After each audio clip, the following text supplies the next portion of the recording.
Hello and welcome to Pushing Back, Ukraine Daily Brief.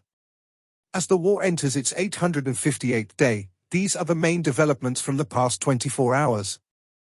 The update from the General Staff of the Armed Forces of Ukraine. Russia has lost approximately 543,810 troops in Ukraine since the beginning of the war. The number, which has not been independently verified, includes 1,110 casualties over the past day. According to the released Ukrainian figures, Russia lost 19 tanks, 26 armored combat vehicles, 66 artillery systems, 1 multiple launch rocket system, 1 air defense system, 36 drones, 2 cruise missiles and 70 vehicles. 35,030 Russian personnel losses in June 2024. It's the second highest monthly number since the beginning of the war. New record of 15 Russian artillery systems were destroyed in June. It was a bad month for Russian air defense. Ukrainian defenders destroyed 59 Russian air defense systems.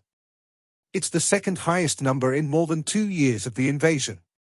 The Russians launched 124 combat clashes and carried out 46 airstrikes, including 63 anti-aircraft missiles on the territory of Ukraine. They also used 401 kamikaze drones and carried out 3,300 attacks on the positions of Ukrainian troops and settlements using various types of weapons. In its latest intelligence update, the Institute for the Study of War. Russian President Vladimir Putin's theory of victory that Russia will be able to make creeping advances in Ukraine indefinitely will incentivize Putin to protract the war and harden Putin's commitment to destroying Ukrainian statehood. The West must hasten to provide Ukraine the support it needs to conduct counter-offensive operations to invalidate Putin's theory of victory and avoid protracting the war more than necessary to secure a peace acceptable to Ukraine and its partners. Putin retains his objective of entirely destroying Ukrainian statehood and identity, and all his objectives for territorial conquest in Ukraine are a means to this end.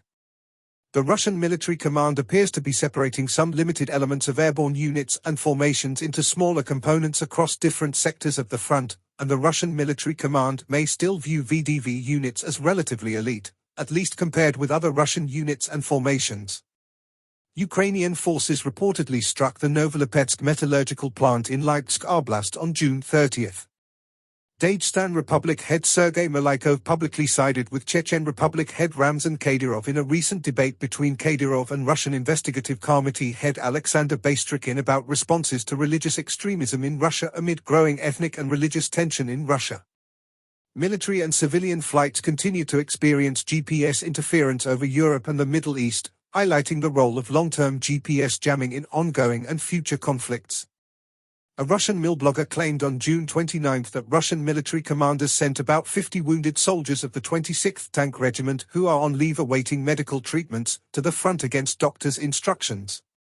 Ukrainian forces recently regained lost positions near Kreminna, and Russian forces recently advanced near Liptsy, Vovchansk, Kupiansk, and Avdiivka. In Zelensky's daily video he spoke about 3 areas. Firstly, Kharkiv strike. A Russian guided bomb attack on a postal terminal in Kharkiv injured 10 and killed 1 civilian. He urged the world to help them deal with Russian aircrafts launching these attacks. Secondly, appreciation for aid. He thanked the emergency services, medical workers, and rescuers for their tireless efforts in rescuing victims and clearing debris after Russian attacks. He specifically commends teams from Dnipropetrovsk and Donetsk regions. Lastly, continued push for peace. Despite ongoing attacks, Ukraine continues diplomatic efforts. They secured 10 more signatures on the Peace Summit communiqué and are working with partners on specific security issues.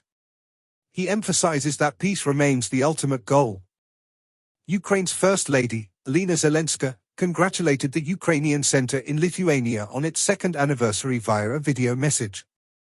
She highlighted the center's role in restoring and creating new opportunities for Ukrainians affected by the Russian invasion. Zelenska thanked Lithuania, particularly its First Lady, for their cooperation and support. The center, a joint initiative by the First Ladies of Lithuania and Ukraine, aims to support and empower the Ukrainian community in Lithuania through educational and employment programs, and also advocates for Ukraine's EU accession. Thanks for following today's updates. Please don't forget to like and subscribe for more content. We'll return tomorrow with the latest news on the ongoing conflict.